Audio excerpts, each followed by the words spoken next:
اور باندی لے کر کے آئے ہیں، لہذا جاؤ، اکیلے کام کرتی ہو، محنت کرتی ہو، جاؤ اپنے والد کے پاس جاؤ، کچھ نوکر مانگ لاؤ، کچھ خادمہ مانگ لاؤ۔ حضرت خاتون جنت کے سمجھ میں آ گیا، محبوب کی بارگاہ میں گئی اور جانے کے بعد پوچھا کہ ہمارے بابا جان کہاں ہیں؟ حضرت عائشہ صدیقہ رضی اللہ تعالی عنہا بیان فرماتی ہیں، خاتون جنت تشریف لائی، اس موقع پر ہمارے آقا کہیں تشریف لے گئے تھے۔ ہم نے کہا خاتون جنت کیسا آنا ہوا؟ کہا کسی کام سے آئی ہوں۔ خاتون جنت تشریف لے گئی، آقا تشریف لے کر کے آئے۔ خاتون جنت نے شہزادی کے آنے کا معاملہ ہمارے آقا سے بیان فرمایا۔ اللہ کے رسول نے جب یہ سنا کہ ہماری شہزادی ہمارے گھر کسی کام سے تشریف لائی تھی، آقا تشریف لے گئے حضرت مولا کائنات کے گھر، اپنی شہزادی کے گھر، اور جانے کے بعد پوچھا، اے شہزادی کس غرض سے آپ ہمارے پاس گئی تھی، کس کام سے تشریف لے گئی تھی؟ خاتون جنت نے کہا اکیلے کام کاج کرتے ہیں، ہاتھوں میں ورم آ جاتا ہے، لہذا کوئی خادمہ دے دو، کوئی لونڈی یا کوئی باندی دے دو تاکہ گھر کا کام کاج کر لیا کرے، کچھ سکون مل جایا کرے۔ ہمارے آقا ارشاد فرماتے ہیں، مسلمانوں غور و فکر کرنے کا مقام ہے۔ آج تمہارے پاس 4 پیسہ ہو جاتا ہے تو پٹیدار کو پٹیدار نہیں سمجھتے ہو، پڑوسی کو پڑوسی نہیں سمجھتے ہو، کسی غریب کو غریب نہیں سمجھتے ہو۔ آؤ مسلمانوں دیکھو، خاتون جنت ہے، ہمارے آقا فرماتے ہیں، اے شہزادی کیا میں تم کو کسی خادمہ اور کسی باندی سے بہتر کوئی دوسرا کام نہ بتاؤں؟ کام بٹ جائے، کچھ سکون مل جائے۔ ہمارے آقا ارشاد فرماتے ہیں کام کیا کرو، ہر فرض نماز کے بعد سبحان اللہ 33 بار، الحمدللہ 33 بار اور اللہ اکبر 34 بار پڑھ لیا کرو۔ والد کے پاس گئی تھی خادمہ لینے اور ہمارے آقا نے ایک کام اور بڑھا دیا، جس کو ہم تسبیح فاطمہ کہتے ہیں، ہر نماز کے بعد اکثر و بیشتر لوگ پڑھتے ہیں۔ اور پھر آقا ارشاد فرماتے ہیں شہزادی ہم وہ ہیں جو اگر پہاڑوں کو حکم دے دے تو پہاڑ سونے کا ہو جائے، لیکن کل جب ہماری امت کی عورتیں رات اور دن محنت کریں گی، مزدوری کریں گی، اپنے ہاتھوں سے اپنا کام کاج کریں گی، تو جب شام کو بستر پر لیٹیں گی اور تیری اس سیرت کو یاد کریں گی تو سکون آ جائے گا، ان کو صبر آ جائے گا کہ جب ساری کائنات کے مالک و مختار کی شہزادی اپنا کام کاج اپنے ہاتھوں سے کیا کرتی تھی، تو اے شہزادی ہم وہ ہیں کہ اگر پہاڑوں کو حکم دے دیں تو پہاڑ سونے کا ہو جائے۔ لیکن اللہ تبارک و تعالی نے ہم تمام چیزوں کے ہونے کے باوجود بھی ہمارا ہر فعل، ہماری ہر چیز امت کے لیے سبق ہے، امت کے لیے درس ہے۔ تو حضرت خاتون جنت کی سیرت یہ ہے، لیکن اس شہزادی کو ہمارے آقا نے اسی دنیا کے اندر وہ اعجازات عطا فرمائے، وہ کمالات عطا فرمائے کہ آج قیامت تک مسلمان خاتون جنت کا نام لے کر کے برکتیں حاصل کرتے رہیں گے۔ اور یہ حضرت خاتون جنت کی دعاؤں کا صدقہ ہے کہ آج ہم کھاتے اور پیتے ہیں، آج جو ہمارے پاس دنیا کا عیش و آرام ہے، یہ حضرت خاتون جنت رضی اللہ تعالی عنہ کی دعاؤں کا صدقہ ہے۔ حدیثوں میں آیا، میرے آقا فرماتے ہیں خاتون جنت میرے جگر کا ٹکڑا ہے، اتنی محبت فرماتے ہیں۔ ایک مقام ایسا بھی آیا کہ جب ہمارے آقا کا دنیا سے ظاہری پردہ کرنے کا وقت آیا، دنیا سے تشریف لے جانے کا وقت آیا، حدیث پاک میں فرمایا گیا کہ جب دنیا سے تشریف لے جانے کا ہمارے آقا کا وقت آیا تو دروازے پر دستک ہوئی، خاتون جنت کا شان نبوت میں تشریف فرما ہے۔ علماء فرماتے ہیں دروازے پر دستک ہوئی، پوچھا کون؟ کہا عربی ہوں، بہت دور سے آیا ہوں آقا کی مزاج پرسی کے لیے۔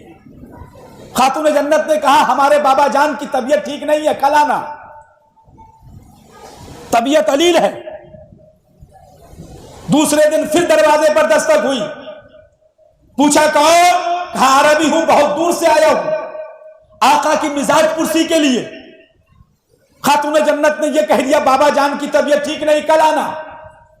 3 دن تک متواتر آنے والا آتا رہا اور یہ دروازے پہ دستک دی اور یہ جواب پا کر کے واپس جاتا رہا بابا جان کی طبیعت ٹھیک نہیں. جب تیسرے دن آنے والا آیا، دروازے پر دستک ہوئی، ہمارے آقا نے اپنی شہزادی سے پوچھا اے خاتون جنت دروازے پر کون ہے؟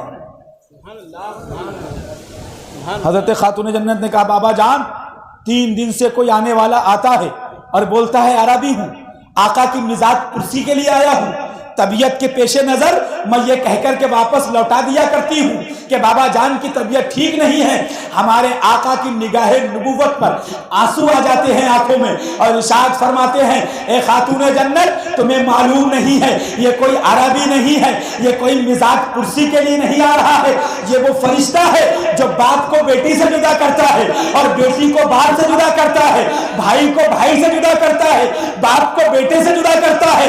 اے خاتون جنت یہ اسرائیل فرشتہ ہے اور یہ میرے پاس اللہ کے حکم سے آ رہا ہے، لہذا پردہ کرو اور اندر آنے کی اجازت دے دو.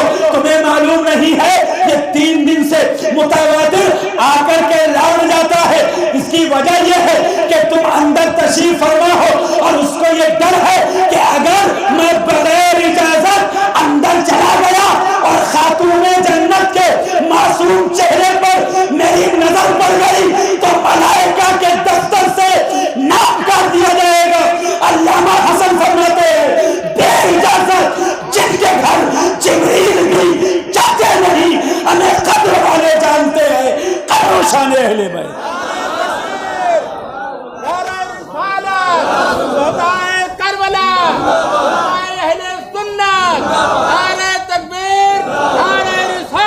آقا نے فرمایا پردہ کرو اندر آنے دو. یہاں تھوڑی دیر رکیے.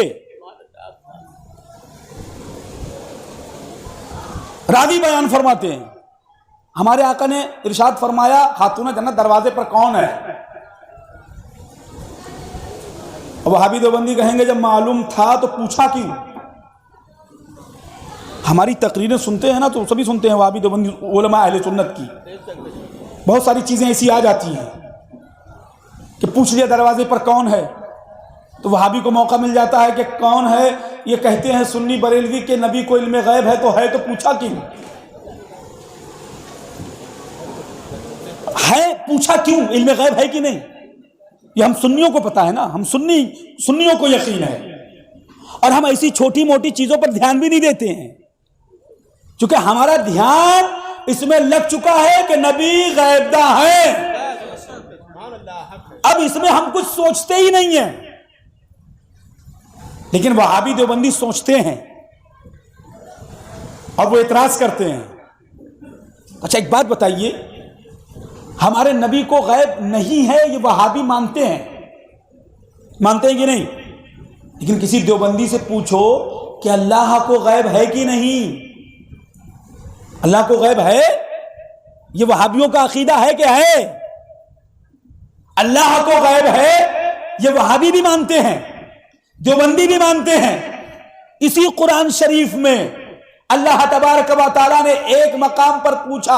اب پورے جتنے بھی واقعات اس طریقے کے ہوں کہ جس میں ہمارے آقا نے صحابہ سے پوچھ لیا ہو کیا کھا کے آئے ہو، یا دن کون سا ہے، ٹائم کیا ہو رہا ہے، کہاں جانا ہے، کہاں سے آئے ہو، کیا کر رہے ہو، کہاں جا رہے ہو، پوچھا ہوگا نا. حدیثوں میں آیا ہوگا.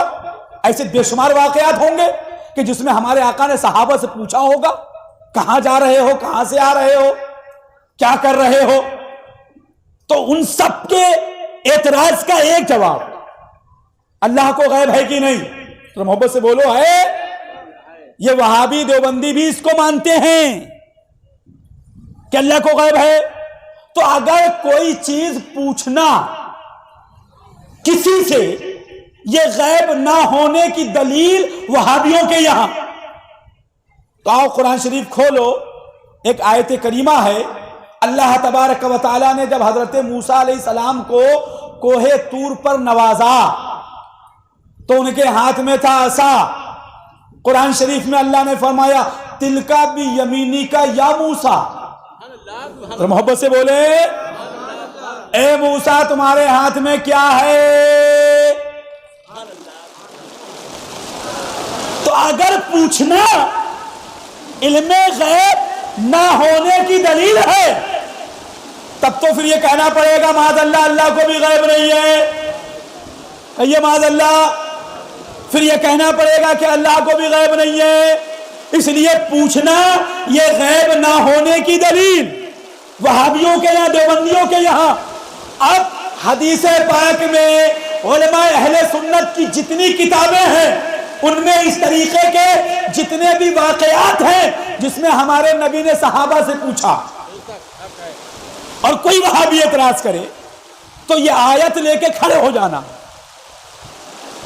پہلے یہ پوچھنا کہ تمہارے نزدیک اللہ کو غیب ہے کہ نہیں. تو یہ کہے گا ہاں اللہ کو غیب ہے. تو اگر آیت نہ یاد رہے تو مفہوم یاد رکھیے گا کہ قرآن شریف میں آیت کریمہ آئی ہے اس کا مفہوم یہ ہے کہ جب اللہ تعالی نے حضرت موسیٰ علیہ السلام کو کوہ طور پر نوازا تو ان سے پوچھا ہے موسیٰ تمہارے ہاتھ میں کیا ہے؟ اللہ کو نہیں معلوم کہ حضرت موسیٰ علیہ السلام کے ہاتھ میں کیا ہے. عصا ہے, ڈنڈا ہے, لاٹھی ہے, نہیں معلوم. لیکن ہر جگہ پوچھنا اسی لیے نہیں ہوتا ہے کہ معلوم نہیں ہے. کچھ چیزیں پوچھی جاتی ہیں اس لیے بھی پوچھی جاتی ہیں کہ تاکہ اس سے کچھ دوسری چیز مارد وجود میں آئے. اللہ نے پوچھا اے موسیٰ تمہارے ہاتھ میں کیا ہے؟ تو حضرت موسیٰ علیہ السلام نے کہا عصا ہے, اس سے میں موذی جانور مارتا ہوں, اس سے میں بکریوں کے لیے پتے توڑتا ہوں, یہ درخت بن جاتا ہے اور حسب خواہش مجھے پھل دیتا ہے اور درخت کے سائے میں بیٹھ جاتا ہوں.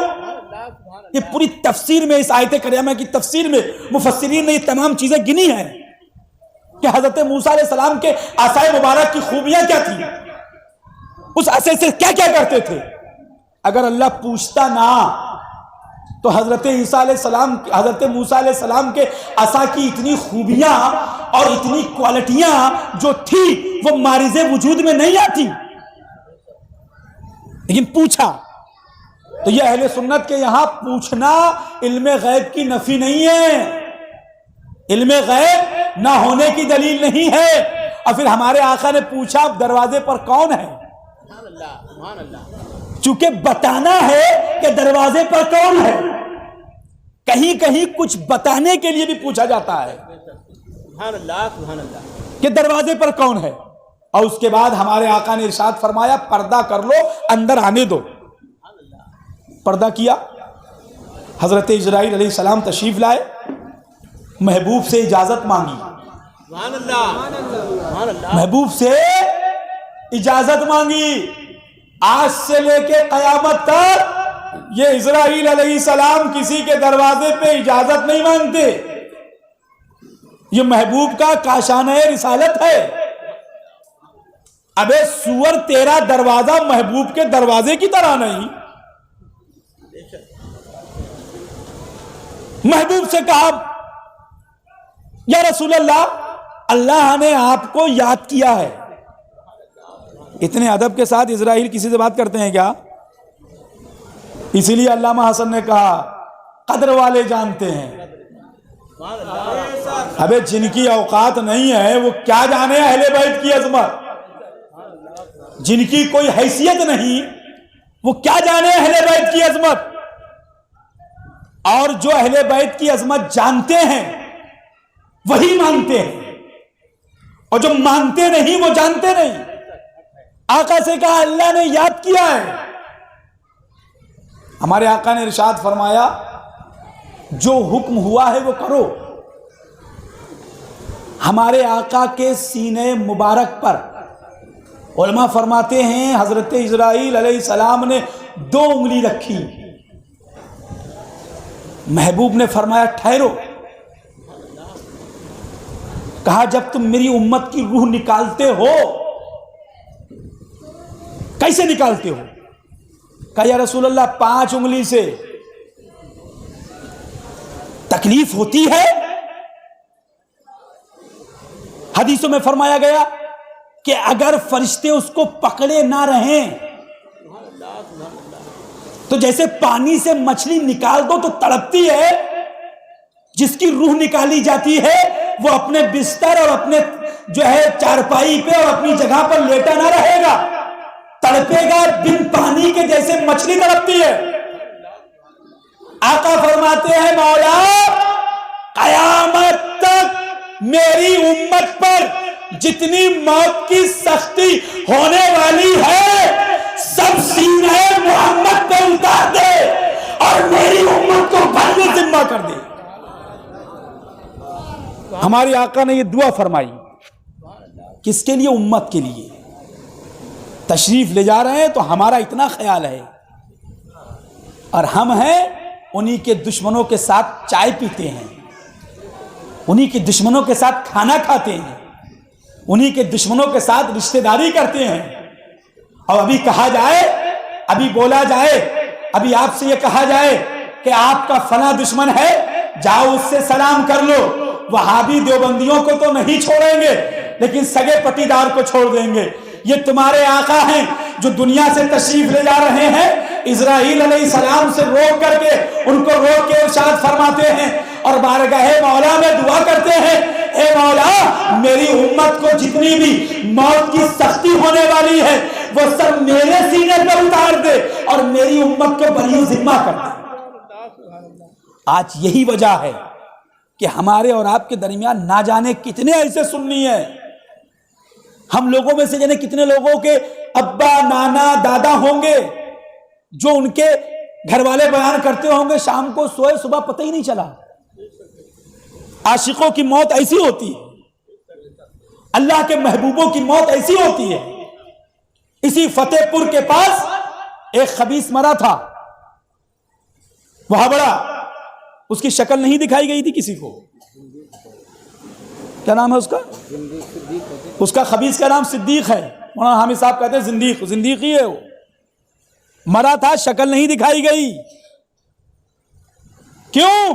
ان خبیثوں کی شکل مرنے کے بعد سور جیسی ہو جاتی ہے، ان کی شکل دکھائی نہیں جاتی ہے مرنے کے بعد،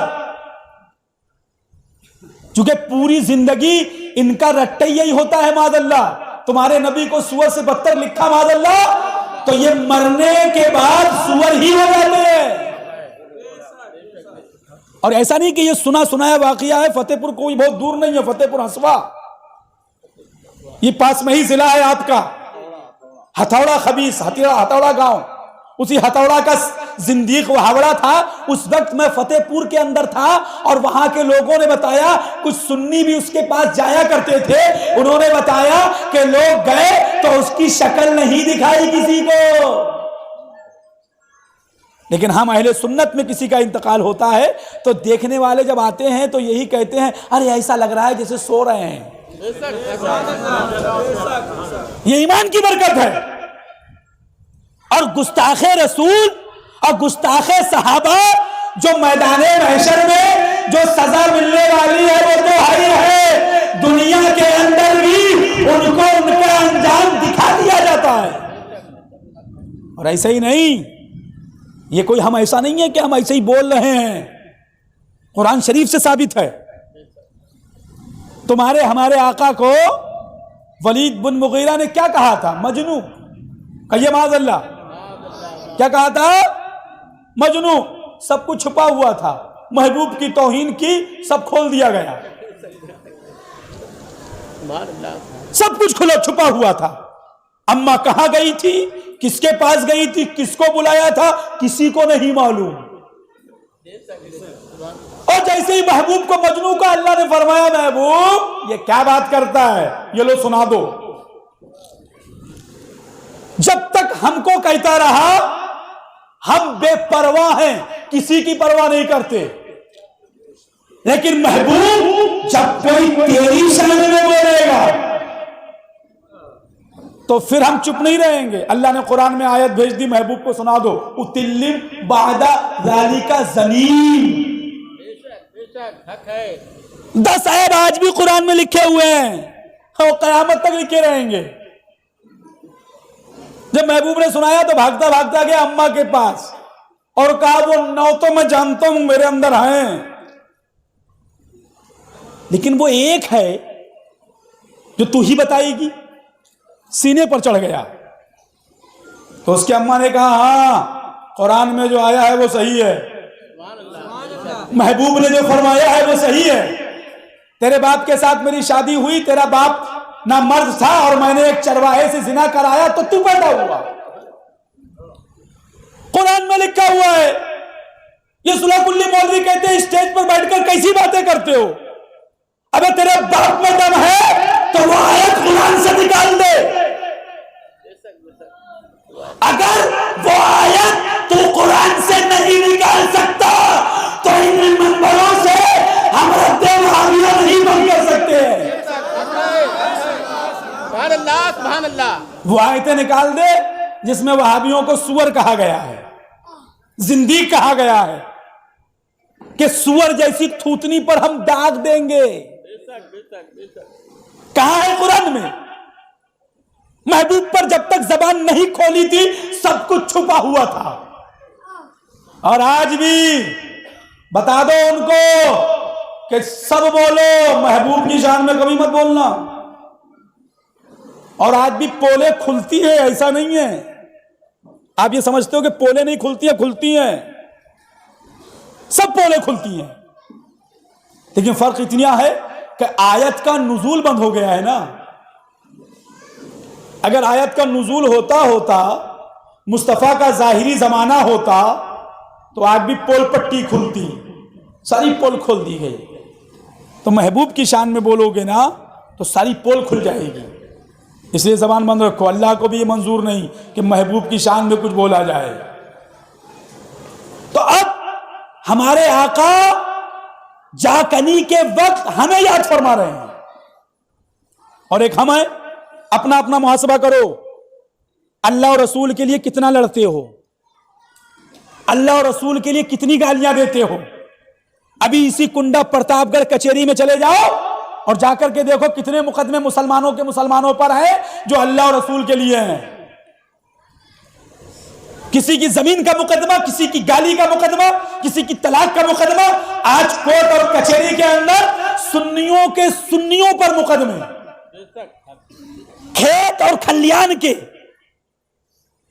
اور جب کہہ دو رد وہابیہ کرنے کے لیے تو کہتے ہم اس میں نہیں پڑھتے ہیں, ہمارا یہ کام نہیں ہے, ہم تو بہت سیدھے ہیں, ہم کسی کو برا نہیں کہتے ہیں. ہم نے کہا جو ایسا کہے نا اس کو اماں کی گالی دو ذرا. بہت سیدھے ہیں نا لوگ, کہتے ہیں نا جو رد وہابیہ نہیں کرتے بہت سیدھے مولانا صاحب ہیں, بہت شریف ہیں. اور رد وہابیہ کرنے والے مولوی کو سمجھتے ہیں بہت بگڑے ہوئے مولانا ہیں, لڑاتے ہیں.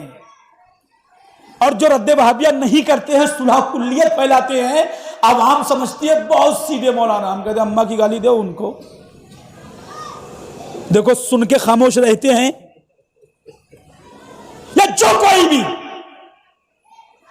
یہ سمجھے کہ میں بہت سیدھا ہوں, کیا اس کو اماں کی گالی دی جائے برداشت کرے گا؟ اس کے باپ کا جنازہ رکھا ہو اور اس سے یہ کہا جائے تیرا باپ مر کے مٹی میں مل گیا, برداشت کرے گا؟ اب سیدھا کس بات کا ہے؟ خالی محبوب کی توہین پر خاموش رہتا ہے.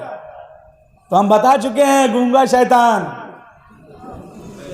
اعلی حضرت لکھ چکے ہیں گونگا شیطان جو اپنے ابا پہ بولے, اماں پہ بولے, برادری پہ بولے, خاندان کی لڑائی میں لاٹھی لے کر نکل آئے, پیجامے سے باہر آ جائے. اعلی حضرت فرماتے ہیں اگر محبوب کی توہین پر نہ بولے تو گونگا شیطان. اور خالی اتنا ہی نہیں, ایسا مولوی جب مرے گا تو اعلی حضرت فرماتے ہیں بندر اور سور کی شکل میں اٹھے گا. ان مولوی سے کہو کہ اعلی حضرت کی فتاوی رضویہ میں یہ جملے لکھے ہیں,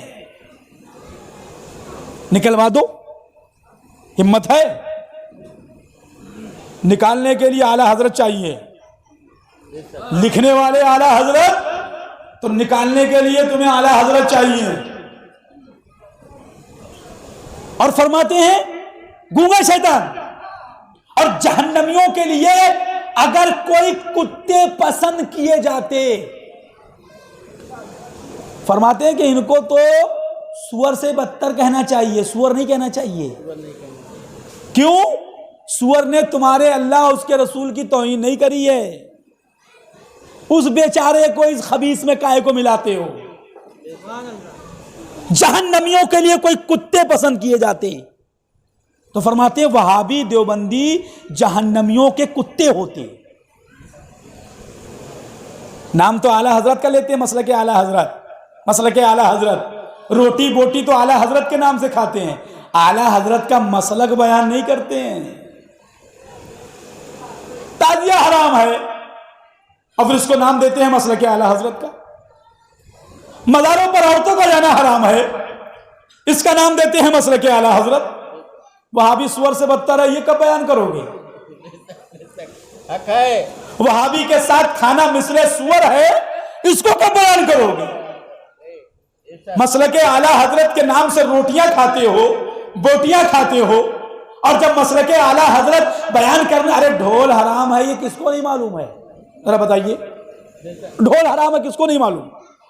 باجا گاجا، ناچنا کودنا، بے پردہ عورتوں کا باہر نکلنا، یہ ناجائز و حرام ہے، کون نہیں جانتا؟ آگیا کا کوئی ہے جو نہیں جانتا؟ سب جانتے ہیں۔ لیکن صلح کلیت سے پوچھو کہ وہابی سور سے بدتر ہے، یہ کتنے لوگ جانتے ہیں؟ وہابی کے ساتھ کھانا مثل سور ہے، ان کا ذبیحہ مثل سور ہے، یہ کتنے لوگوں کو بتایا تم نے؟ ڈھول حرام ہے یہ تو گلی گلی کہتے گھومتے ہو، وہابی کے ساتھ کھانا حرام ہے یہ کتنے لوگوں کو بتایا ہے؟ تو مسلک اعلی حضرت کی شکل بگاڑنے میں لگے ہوئے ہیں یہ بد شکل مولوی۔ یہ مسلک اعلی حضرت کی صحیح صورت الگ کر کے اور اپنے مطلب اپنے مفاد کی چیز بیان کرتے ہیں۔ چونکہ جیسے ہی ہم کہیں گے، اچھا ایک چیز اور بھی ہے، ہم اس منبر سے کھڑے ہو کر کے آپ کو کچھ بھی بول ڈالیں، آپ ہر بات پہ کہو گے سبحان اللہ۔ ہم کہہ دیں تم بہت بدتمیز ہو، نمازیں نہیں پڑھتے ہو، تو آپ کیا کہو گے؟ سبحان اللہ کہو گے کہ نہیں؟ آپ لوگ بہت بیکار لوگ ہو، داڑھی کٹاتے ہو، تو آپ لوگ کیا کہو گے؟ سبحان اللہ۔ لیکن نہ جانے اعلی حضرت امام اہل سنت نے رد وہابیہ میں کون سی چاشنی دیکھی؟ جیسے ہی ہم کہیں گے وہابی کے ساتھ کھانا حرام، تو جو نہیں کھاتا ہے وہ بھی گریاتا ہے، جو کھاتا ہے وہ تو گریاتا ہی ہے۔ ارے ابھی تک ہم یہ کہہ رہے تھے نماز نہیں پڑھتے ہو بڑے کمینے ہو، روزہ نہیں رکھتے ہو بہت نالائق ہو، داڑھی چھلاتے ہو بہت بڑے مردود ہو، تو سب پہ آپ نے سبحان اللہ کہا۔ لیکن جیسے ہم نے کہا وہابی کے ساتھ کھانا حرام، تم نے کہا بڑے بڑے بدتمیز مولانا ہیں، بڑے بیکار مولانا ہیں، لڑانے والے مولانا ہیں، جھگڑا کرانے والے مولانا ہیں، لہذا مولانا ٹھیک نہیں ہے۔ جیسے ہی ہم نے کہا وہابی کے ساتھ کھانا مثل سور ہے، وہابی کا ذبیحہ مثل سور ہے، بس ابھی تک ہم آپ کو گالی دے رہے تھے، نماز کا سہارا لے کر کے ہم آپ کو برا کہہ رہے تھے، روزے کا سہارا لے کر کے ہم آپ کو برا کہہ رہے تھے، داڑھی کو آگے کر کے تو آپ ہماری گالیاں سن رہے تھے، لیکن جیسے ہی ہم نے وہابی کو گالی دی، دیوبندی کو گالی دی، تو آپ ہمیں گالی دینے لگے۔ سمجھ میں آ گیا؟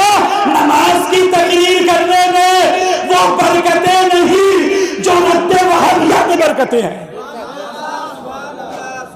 لہذا ہم تو وہ کام کریں گے جس میں گالیاں ملیں، ہم کو وہ کام اچھا ہی نہیں لگتا ہے کہ جس میں تعریفیں ہوں، ہم چاہتے ہی نہیں کہ تم ہماری تعریف کرو۔ ارے جو اللہ اور رسول کی تعریف کو شرک ہے اس کی ہم تعریف سنیں گے، اور پھر ہم ایسے کے ماننے والے؟ مظہر اعلی حضرت تقریر فرماتے ہیں، کسی نے آ کے کہہ دیا ذکر شہدائے کربلا سنا رہے تھے کسی نے آ کے کہہ دیا حضور فلاں رافضی ہے وہ آپ کی بہت تعریف کر رہا تھا، اتنا سنا آنکھوں میں آنسو آ گئے، اور ارشاد فرمایا پھر سے وہی مائک لگایا جائے، اسٹیج سجایا جائے، سبحان اللہ، جس کے سینے میں نبی کی محبت نہ ہو وہ حشمت علی کی تعریف کرے۔ آج تو یہ ملا پھول کے غبارہ ہو جائے گا، ارے وہابی ہماری تعریف کر رہے ہیں، دیوبندی ہماری تعریف کر رہے ہیں، رافضی ہماری تعریف کر رہے ہیں، لیکن ہمارے بزرگان دین اللہ اور رسول کا جو گستاخ وہ ہماری تعریف کرے، اور دوسرے دن سبحان اللہ جو رد وہابیہ اور رافضیوں کا رد فرمایا، دوسرے دن کہا کہ ہاں آپ برائی کر رہے ہیں، ارشاد فرمایا ہماری تقریر کامیاب ہو گئی۔ تو ہم ایسوں کے ماننے والے، ہم نہیں چاہیں گے کہ لوگ ہماری تعریف کریں۔ تو میں کیا عرض کر رہا تھا، ہمارے آقا نے فرمایا سب سینے محمد صلی اللہ علیہ وسلم پر اتار دو اور میری امت کو بری ذمہ کر دو۔ ہمارے آقا سے دنیا سے ہمارے آقا ظاہری طور پر تشریف لے گئے، اب جب دنیا سے تشریف لے گئے تو ظاہر سی بات ہے کہ ایک باپ کا سایہ کسی بیٹی کے سر سے اڑ جائے تو یہ وہی بتا سکتا ہے، اور پھر باپ بھی ایسے، والد بھی ایسے، جو امام الانبیاء، امام الرسل، ساری کائنات کے مالک و مختار حضرت خاتون جنت ہمارے آقا سے ظاہری پردہ کرنے کے بعد 6 مہینہ تک اس دار فانی میں حیات رہی، اور کبھی آپ نے اپنے چہرے پر تبسم نہیں آنے دیا، کبھی آپ ہنسی نہیں، کبھی آپ مسکرائی نہیں، اور دن رات اپنے بابا جان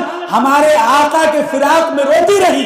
حضرت مولا کائنات رضی اللہ تعالیٰ عنہ نے ایک حجرہ، ایک کمرہ بنا دیا تھا کہ آپ کو جب رونا ہوا کرے تو اس کمرے کے اندر چلی جایا کرو، اس لیے آپ جب روتی ہو تو حضرت امام حسن، حضرت امام حسین کو تکلیف ہوتی ہے آپ کے رونے سے، تو حضرت خاتون جنت جب اپنے بابا جان مصطفیٰ جان رحمت صلی اللہ علیہ وسلم کی جب زیادہ یاد ستایا کرتی تھی تو آپ اس حجرے میں چلی جایا کرتی تھی اور زارو قطار رویا کرتی تھی۔ 6 مہینہ کے قریب آپ حیات رہی، لیکن کبھی آپ ہنسی نہیں، کبھی آپ مسکرائی نہیں، اور اس کے بعد 6 مہینے کے بعد 3 رمضان المبارک غالباً 11 ہجری میں حضرت خاتون جنت رضی اللہ تعالی عنہ کا وصال ہو گیا، اور آپ اپنے آقا کی ایسی عزیز، ایسی محبوب کہ ہمارے اعلیٰ حضرت نے فرمایا سیدہ زاہدہ طیبہ طاہرہ جان احمد کی راحت پہ لاکھوں سلام، ایسی شہزادی۔ اور پردے کا عالم کیا تھا، آپ نے ہی سنا کہ ملائکہ مقربین، اللہ کے محبوب فرشتے جن کے اوپر کوئی پردے کا حکم نہیں، جس کے گھر چاہے گھس جائیں، جس کے گھر چاہے چلے جائیں، جس کو چاہے اس کو دیکھ لیں، لیکن سبحان اللہ خاتون جنت کا پردہ، ایسا پردہ کہ جن کے سر کی سیاہی کسی فرشتے نے تک نہ دیکھی ہو، وہ خاتون جنت ہے۔ اور اپنے آقا حضور رحمت عالم صلی اللہ علیہ وسلم کی بارگاہ سے وہ انعامات عطا فرمائے کہ ایک موقع پر حضرت مولا کائنات رضی اللہ تعالیٰ عنہ ہمارے آقا کی بارگاہ سے تشریف لائے، اور لانے کے بعد کچھ تاخیر ہو گئی۔ خاتون جنت نے پوچھا یہ تاخیر ہونے کی وجہ کیا ہے، آپ کہاں تھے جو اتنی تاخیر سے گھر تشریف لائے ہیں؟ حضرت مولا کائنات فرماتے ہیں کہ میں اپنے آقا کی بارگاہ میں بیٹھا ہوا تھا اور اپنے آقا کی زبان سے پیاری پیاری باتیں سن رہا تھا۔ کہا ہمارے بابا جان تم سے کیا باتیں فرما رہے تھے، ذرا ہمیں بھی بتاؤ۔ حضرت مولا کائنات فرماتے ہیں ہمارے آقا حضرت ہارون علیہ السلام کی شہزادی کی جو ہے شادی کا تذکرہ فرما رہے تھے، اور اس کے اندر یہ فرما رہے تھے کہ حضرت ہارون علیہ السلام نے اپنی لڑکی کی شادی میں اپنے داماد کو ایسی جوتیاں جہیز میں عطا فرمائی تھی جو ہیرے جواہرات سے جڑی ہوئی تھی۔ حضرت خاتون جنت نے عرض کیا اچھا آپ یہ بات اس لیے دوہرا رہے ہیں کہ ہمارے بابا جان نے آپ کو کچھ نہیں دیا، ہمارے بابا جان نے آپ کو کچھ نہیں دیا. رات ہوئی, سوئے, حضرت مولا کائنات خواب میں کیا دیکھتے ہیں؟ جنت ہے, سبحان اللہ سبحان اللہ.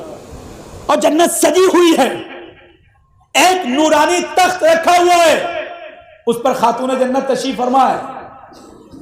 حضرت مولا کائنات کو پیاس لگی, کہا خاتون جنت پانی پینا چاہتا ہوں.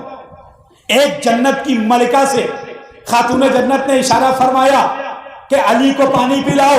حضرت مولا کائنات کے پانی پیش کیا گیا.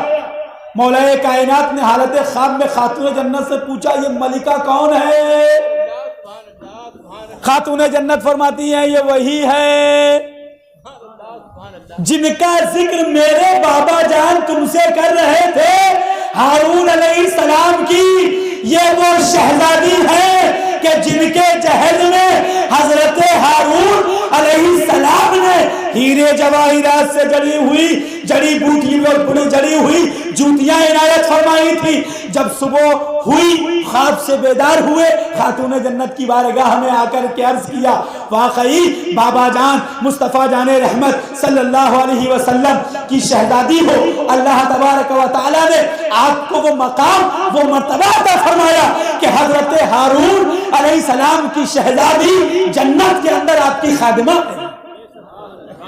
یہ حضرت خاتون جنت کا مقام ہے, یہ حضرت خاتون جنت کی شان ہے کہ ہمارے آقا حضور رحمت عالم صلی اللہ علیہ وسلم فرماتے ہیں جس نے خاتون جنت کو ناراض کیا اس نے مجھے ناراض کیا. جس نے خاتون جنت کو گالی دی آقا فرماتے اس نے مجھے گالی دی. جس نے خاتون جنت کی توہین کی اس نے میری توہین کی, اور جس نے میری توہین کی اس نے اللہ کی توہین کی. تو خاتون جنت کی توہین, خاتون جنت کو پریشان کرنا, خاتون جنت کو ناراض کرنا, آقا فرماتے ہیں خاتون جنت کی ناراضگی میری ناراضگی ہے, خاتون جنت کو کی توہین میری توہین ہے. لہذا یہ خاتون جنت کا مقام ہے ہمارے آقا کی بارگاہ میں. اسی لیے ہمارے اعلیٰ حضرت امام اہل سنت فرماتے ہیں خون خیر الرسل سے ہے جس کا خمیر اس کی بے لوث طینت پہ لاکھوں سلام. حضرت خاتون جنت رضی اللہ تعالی عنہا کی چادر تطہیر مشہور ہے.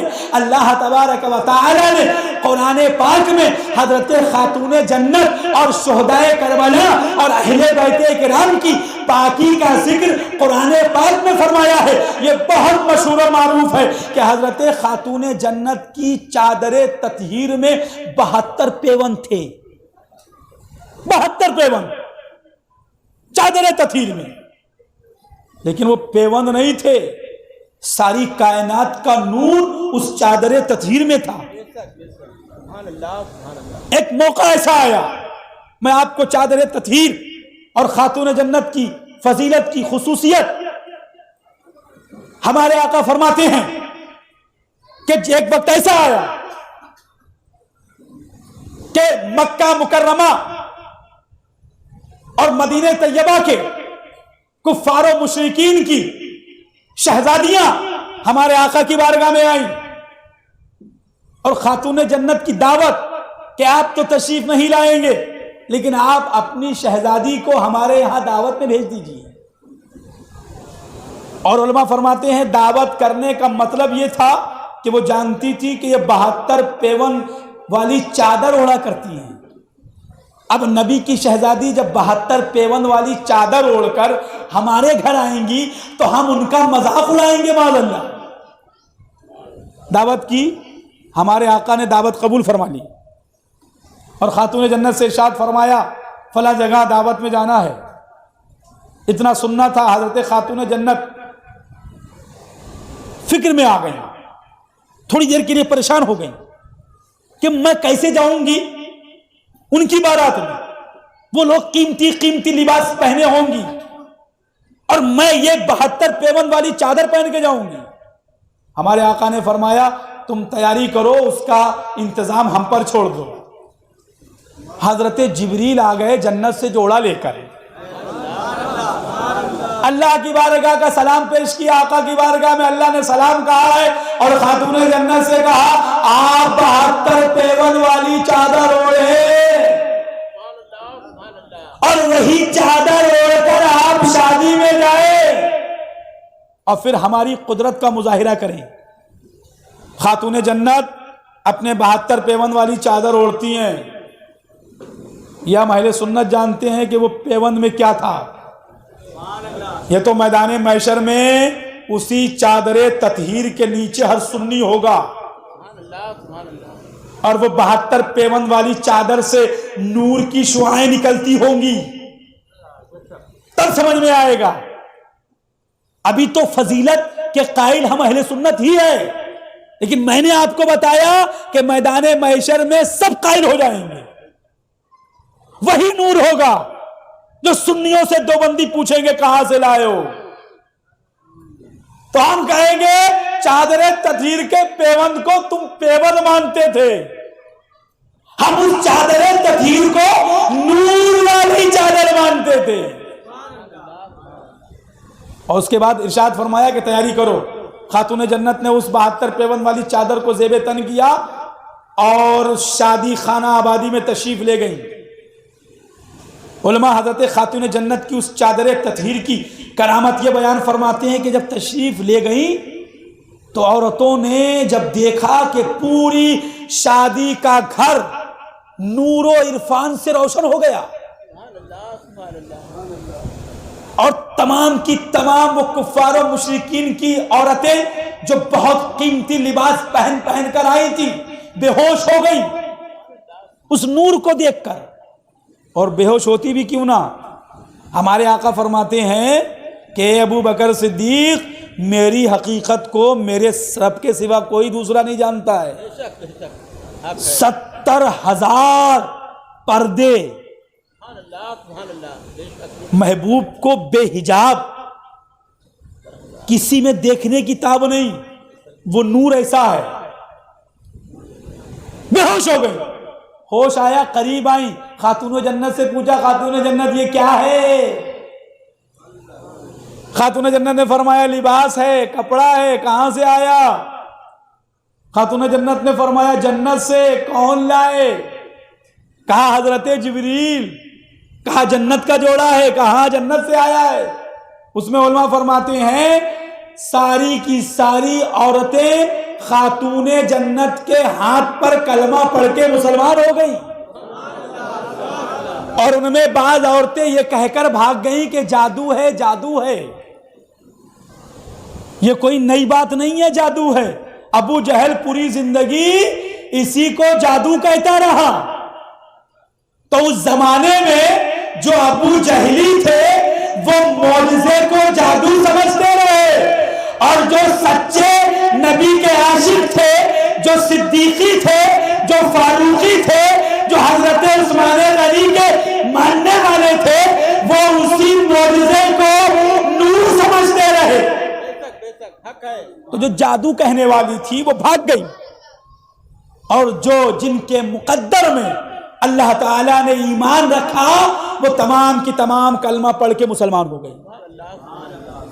تو اللہ کے رسول کی حکمت کاملہ کہ اس دعوت میں بھیج کر اپنی شہزادی کے دستے پاک پر ساری عورتوں کو کلمہ پڑھا کے مسلمان کر لیا اور تمام کی تمام عورتیں کلمہ پڑھ کے مسلمان ہو گئی چند عورتوں کو چھوڑ کر جو اس کو جادو کہہ کر بھاگ گئی. تو حضرت خاتون جنت رضی اللہ تعالی عنہا کا مقام یہ ہے کہ جن کے لیے جنت سے جوڑا آتا ہے اور حضرت جبریل لے کر آتے ہیں. تو اسی خاتون جنت رضی اللہ تعالی عنہا کے یہ 2 شہزادے ہیں، حضرت امام حسن، حضرت امام حسین، جن کا تعلق حضرت امام حسین کا تعلق کربلا کے میدان سے ہے اور حضرت امام حسن کا تعلق رضی اللہ تعالی عنہما ان کا تعلق اس واقعے سے ہے کہ جو حضرت امیر معاویہ اگر دیکھا جائے تو مسلمانوں میدان کربلا کی جو جنگ ہے اس کی شروعات حضرت امام حسن رضی اللہ تعالی عنہ کی شہادت کے بعد ہی سے ہو جاتی ہے. شہادت حضرت امام حسن کی جو ہوئی ہے اسی شہادت ہی سے میدان کرب و بلا کی شہادت کا بہت گہرا تعلق ہے.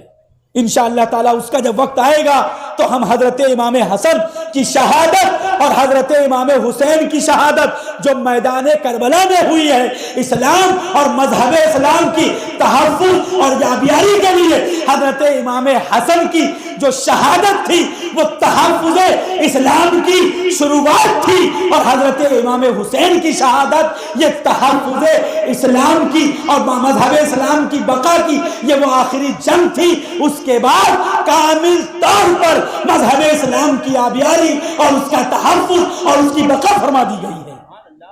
تو مسلمانوں، یہ دو شہزادے جو عام فہم مشہور یہاں سے لے کر کے آسمانوں تک، اور ایک شہزادے حضرت امام محسن بھی ہیں، تو اپنے گھر میں جب فاتحہ دلائے تو حضرت امام حسن اور حضرت امام حسین اور حضرت امام محسن کا بھی نام لیا کریں، ان کے نام سے بھی فاتحہ دلایا کریں۔